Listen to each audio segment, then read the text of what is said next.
I'm here in our gym with the Southern Door Blood Drive, sponsored by the Student Council and is put on by the American Red Cross. Today, students, teachers, and many community members have been coming in to donate blood. Our goal this year is to donate and to receive about 70 pints. So hopefully we'll reach that goal, and we'll go check in with some of the donors. I'm here with Mitchell S., and he is ready to donate. Mitchell, is this your first time donating? No, it's not. Donated last time we had blood drive earlier this year. And how have your experiences gone?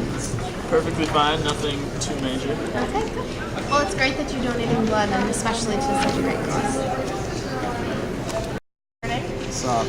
Yeah, that's right. Is this your first time donating? How many times have you 3 months donated? ago, I donated for my first time. How did that experience go? Well, the blood clotted in the tube, so That was a battle.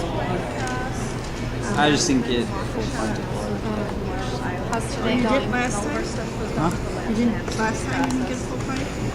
Very good. How are you? Good. Continuing. Wow. Your brother's, Well, it's where's good your that brother? you're donating. He's not dancing. You gonna go back there? I'm here with Minar, and this is his first. Is this your first time donating blood? And how did you do that since you're a foreign exchange student? Yeah. Are you nervous? It's not nervous. Yeah, I made it through. Everybody else lived. Nobody died on my I cot didn't today. die.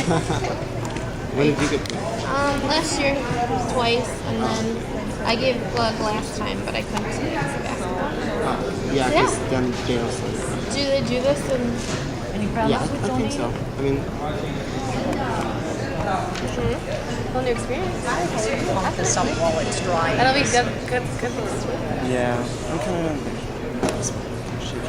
Are you like a blood kind of guy? Can you deal with that?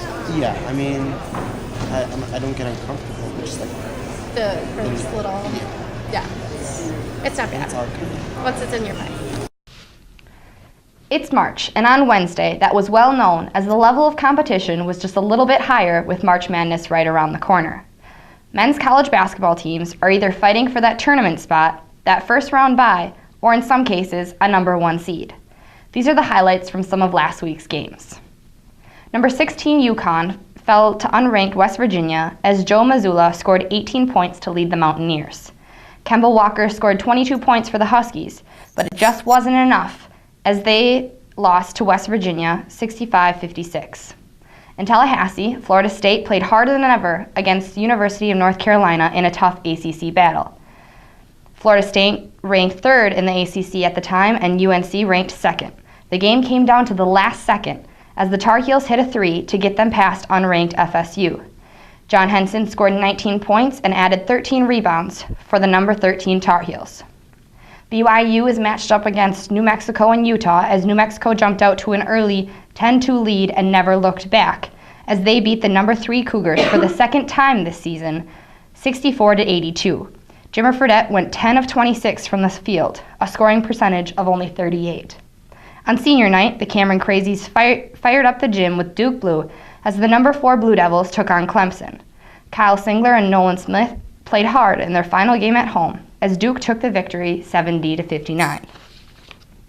In the major leagues, the Brewers are 3-0 against Chicago teams as spring training started last Monday. They are 2-0 against the Cubs and 1-0 against the White Sox.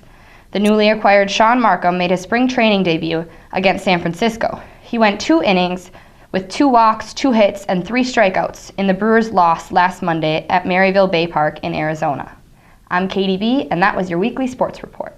World news this week. Congress passed a bill that will keep the government open for another 2 weeks.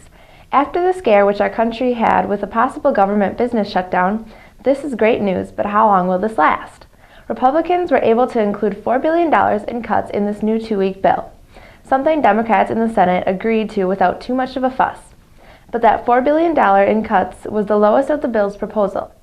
House Republicans now want to return to their plan that will cut roughly $60 billion from the federal budget over the next 7 months of the fiscal year. And that plan contains things Democrats, who control the Senate and the White House, will not likely agree to. That plan would eliminate funding for President Obama's signature policy victories, including the health care bill, Wall Street reform laws.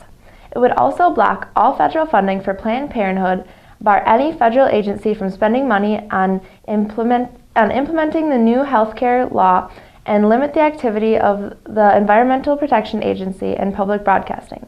We will keep you updated on more news as the story develops. In other news, as the situation in Libya heats up, the United States is weighing a possible military role to help the Libyan revolt against their leader Muammar Gaddafi, but top U.S. officials warn that the issue is controversial.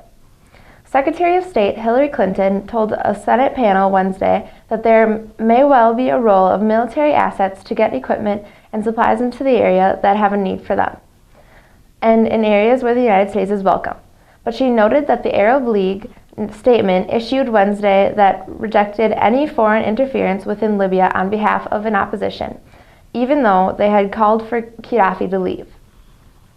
The tough issues about how and whether there will be any intervention to assist those who are opposing Libya is very controversial within Libya and within the Arab community, Clinton told the Senate Foreign Relations Committee. So we are working closely with our partners and allies to try to see what we can do, and we are engaged in very active consideration of all the different options that are available. The two Senate officials in the Arab League said the group's members have not agreed to accept any foreign intervention in Libya. They also agreed that they will consult with other Arab League members in order to protect Libyan security. Clinton warned that one of the U.S. concerns is that Libya would become a giant Somalia if the United States is not active in the region. Thank you. This has been World News with Cora B.